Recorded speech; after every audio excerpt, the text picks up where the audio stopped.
Hey guys, so I just want to do a quick video today to talk a little bit about some of the Quasar versus 2 Gozanti drama that's been going on. A lot of people are very disappointed at the Gozanti because there's this big argument that's been going on Reddit and on the forums and even on here on YouTube about that 2 Gozantis is cheaper than taking a Quasar, and you still get the same amount of hull and the same amount of squadron activations. And I want to point out, yes, that's absolutely true. It doesn't mean that the Quasar is bad. It means that the Quasar is different. You see, I would be a little bit disappointed if the Quasar came out and was better than having 2 Gozantis in every possible aspect.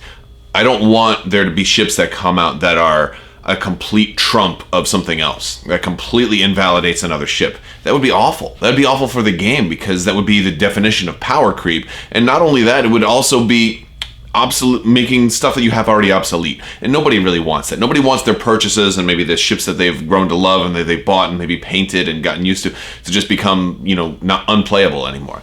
Nobody wants that. And so what's the beauty of something like this is that it's an alternative path. Sometimes you will still use 2 Gozantis. Sometimes you'll use a Quasar.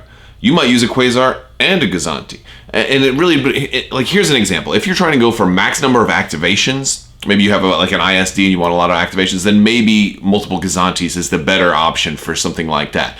If you want to go for, I want to be able to activate squadrons and I want to be able to do 5 at once, well then maybe a Quasar 1 is for you. Or I want to do squadrons, you know, I want to have a lot, but I also want that, maybe you want Agent Callus on, you know, a Quasar 2 with because the red anti-squadron die, and you want to be able to hit enemy squadrons from everywhere, because maybe your squadrons that you're supporting can't deal with enemy squadrons as much, and you want to be able to have to back them up with ship-based anti-squadron fire. That's a great role for the Quasar.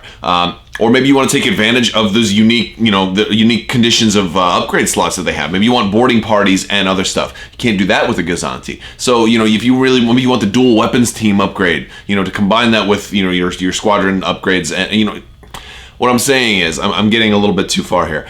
My point is, they're different. It's not supposed to be completely the same. It's like a tree with branches growing out, right? The Gozanti branches over here, the Quasar branches over here, they're totally different. And one doesn't invalidate the other. So while you may like the idea of taking 2 Gozantis better, and certainly there's a lot of merit in that, they are also potentially, you know, more easily killed. And then somebody also brought up that, like, in a points-based game, you know, if I'm able to get, you know, a couple of, like, the accuracy and a couple of shots through, and I can do like maybe 4 hull of damage, well, that'll kill a Gozanti, but the Quasar will still be alive. So if it comes down to points too, maybe that's another aspect of the strategy, in that the Quasar will still be alive, so it won't, you know, if as far as margin of victory, and Armada is a game all about margin of victory. So I don't think the Quasar is meant to just, you know, be better than 2 Gozantis. I think it's meant to be different and better in some circumstances, but not better in other circumstances. So I just wanted to talk about that, because a lot of people seem to think that it was supposed to be the answer, and you know, to the squadron or to the flotilla problem. And I don't think, I think the closest it comes to, you know, to being an answer is just an alternate path. And maybe some of the upgrades that are going to come with it might provide, you know, like I talked about in the last video, check that out if you haven't already, might potentially provide some answers to flotillas. So if you haven't already, check it out. Check out my last video for the Quasar discussion, and subscribe if you want to get all the latest updates as they come out. So thank you guys so much. If you like this video, give it a thumbs up and let me know what you think. Are you disappointed with the Quasar, or at least can you understand that it's maybe just an asymmetrical thing? It's not supposed to be the same thing as 2 Gozantis. That's my take on it. Thank you. I'd love to hear your take. And as always, have a wonderful day.